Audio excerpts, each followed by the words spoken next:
যাচ্ছে বছরের পর বছর আপনি অ্যান্টাসিড বা ওমিপ্রাজল জাতীয় ওষুধ খেয়ে যাচ্ছেন, কিন্তু আপনার এই সমস্যাটা সমাধান হচ্ছে না, তাহলে আজকের ভিডিওটা আপনার জন্য। আজকের ভিডিওতে আমি আপনাদের সাথে আলোচনা করব 5টা স্বীকৃত বৈজ্ঞানিক পদ্ধতি, যে পদ্ধতিগুলো আপনি যদি মেনে চলেন তাহলে দেখা যায় যে 80% ক্ষেত্রেই রোগীর আর গ্যাসের বড়ি বা অ্যান্টাসিড বা ওমিপ্রাজল জাতীয় ওষুধগুলো খেতে হয় না। বস্তুত আমাদের চিকিৎসা বিজ্ঞানে বলা আছে যে প্রথমে রোগীকে এই 5টা কাজ করতে হবে, তার জীবনযাত্রায় এই 5টা পরিবর্তন আনতে হবে। তারপর যদি তার এই সমস্যাটা থেকে যায় তখন তারপর আমরা রোগীকে ওষুধ শুরু করব। তাহলে চলুন আমরা চট করে জেনে নিই যে সেই কি 5টা পদ্ধতি যা আমাদের এই বছরের পর বছর যে সমস্যা থেকে আমরা ভুগছি সেটা থেকে আমাদেরকে মুক্তি দেবে। প্রথম কাজ হচ্ছে খাবার ভালো করে চেবানো। বলা হয় যে একটাবার খাবার মুখে দেওয়ার পর এটাকে অন্তত 20 বার চাবাতে হবে।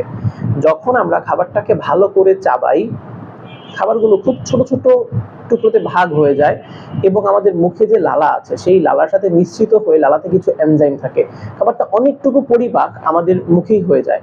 তো পরবর্তীতে যখন এটা আমাদের পাকস্থলীতে যায়, পাকস্থলীতে যে অ্যাসিডটা থাকে যেটাকে আমরা গ্যাস বলি, ওই অ্যাসিডটা যেটা হয় যে অলরেডি পরিপাক হয়ে যাওয়া খাবারের সাথে সে খুব সহজেই বিক্রিয়া করে খাবারটাকে হজম করে ফেলতে পারে। তো ওই অ্যাসিডের বিক্রিয়া থেকে যদি এটা ঠিকভাবে অ্যাসিডটা কাজ করতে না পারে বা ওই অ্যাসিডের ওই খাবারগুলোকে হজম করতে অনেক বেশি সময় লাগে, তখনই পেট ফেঁপে যায়, গ্যাস তৈরি হয়, টক ঢেকুর ওঠে।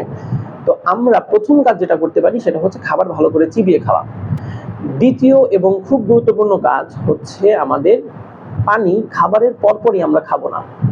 পানি যদি আমাদের খেতে হয়, পানির পিপাসা লাগে, আমরা খাবার খাওয়ার আধা ঘন্টা আগে 1 থেকে 2 গ্লাস পানি খেয়ে নিব।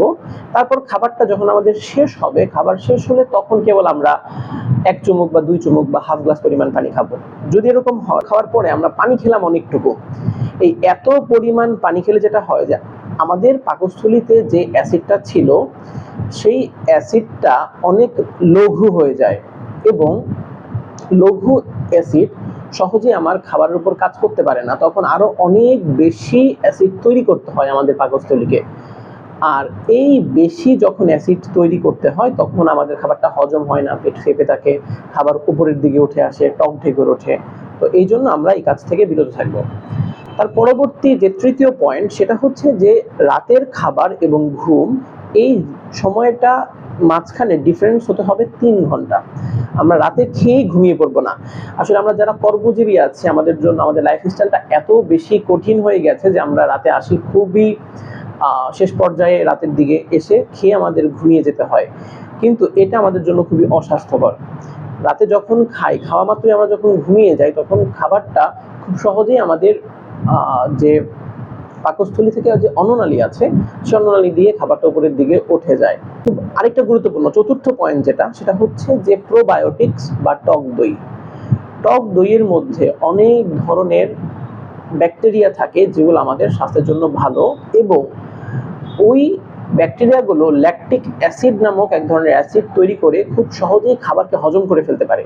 তো যখন আমাদের খাবারটা খুব সহজেই হজম হয়ে যাবে তখন আমাদের এই যে অ্যাসিডিটির সমস্যা, এই সমস্যাটা আর হবে না। এবং সর্বশেষ যে পয়েন্টটা এবং সবথেকে গুরুত্বপূর্ণ সেটা হচ্ছে আমাদের কিছু জিনিস আমাদের জীবনযাত্রায় পরিবর্তন করতে হবে। প্রথমত, আমাদের যদি ওজনটা বেশি থাকে তাহলে আমাদের ওজন কমিয়ে আনতে হবে। যদি কারো ক্যাফিন, দ্যাট মিনস যদি চা বা কফি খাওয়ার অভ্যাস থাকে, এটাকে আমাদের কমিয়ে আনতে হবে। ধূমপান বাদ দিয়ে দিতে হবে, এবং দেখা যায় যে আমরা যদি তেলের খাবার খেলে এটা বেশি হয়, প্রথম দিকে আমরা এটা কম খাবো, কারণ তেলের খাবার খুব সহজে এটা হজম হতে চায় না।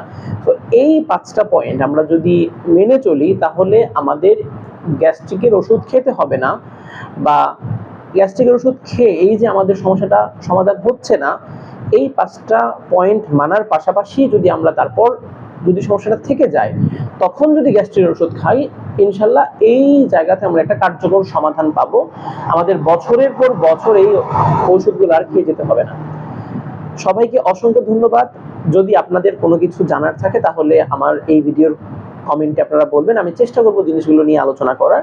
আর যদি এই ভিডিওটা আপনাদের জন্য উপকারী হয় তাহলে আপনাদের যে বন্ধু বান্ধব বা পরিবারের সদস্য আছে তাদের সাথে শেয়ার করবেন এবং সাবস্ক্রাইব করে পাশে থাকবেন।